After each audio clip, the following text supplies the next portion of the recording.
Salut à tous, aujourd'hui on va essayer de définir un peu plus précisément ce qu'est l'hypnose.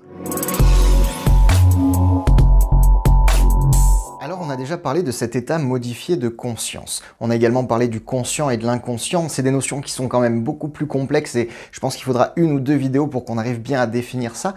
Mais en tout cas, ce qui se passe dans l'état d'hypnose, c'est que notre conscient s'atténue, du moins l'esprit critique, l'esprit d'analyse que représente le conscient est moins vigilant. Et du coup, on peut accéder à l'inconscient, c'est-à-dire que l'imaginaire prend le dessus. L'état d'hypnose est donc un état de concentration intense dans lequel on va imaginer beaucoup mieux les choses. Et ça va nous permettre plein de choses. Ça va nous permettre de modifier des perceptions qu'on a du monde, ça va nous permettre d'en faire du spectacle, ça va nous permettre de changer des comportements qu'on peut avoir, des habitudes, des mécanismes qui sont ancrés dans notre inconscient. Alors à quoi ça ressemble cet état? Comment on se sent dans un état d'hypnose? C'est souvent une question qu'on se pose et qu'on me pose et il y a beaucoup d'idées reçues quand on voit les images des hypnotiseurs en spectacle par exemple.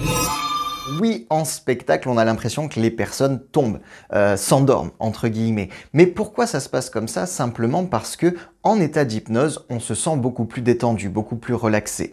Bien sûr, sur scène, on prend les personnes qui vont réagir le plus rapidement, donc la sensation a l'air impressionnante. Mais en réalité, pour certaines personnes, en séance par exemple, il va se passer 10-15 minutes pour qu'elles tombent peu à peu en état d'hypnose, ce qui est beaucoup moins brusque et ce qui du coup est beaucoup moins impressionnant. Vous l'avez donc compris, en état d'hypnose, on est détendu et relaxé, mais on entend également tout ce qui se passe autour de nous. On est juste bien, on sent son corps devenir beaucoup plus lourd, en fait on relaxe ses muscles, c'est un peu la sensation qu'on a si vous avez déjà essayé la méditation. Pour résumer, en se concentrant ou en étant aidé à se concentrer par un hypnotiseur, on va pouvoir libérer son imaginaire et ainsi travailler sur son inconscient. Si vous avez passé un agréable moment avec moi, je vous invite à liker cette vidéo, à la partager, mais également à me dire dans les commentaires si vous êtes plus intéressé par l'hypnose thérapeutique, médicale ou l'hypnose de spectacle, puisque c'est des sujets que nous aborderons. Bien sûr, prenez le temps de vous abonner à la chaîne puisqu'on se retrouve très vite.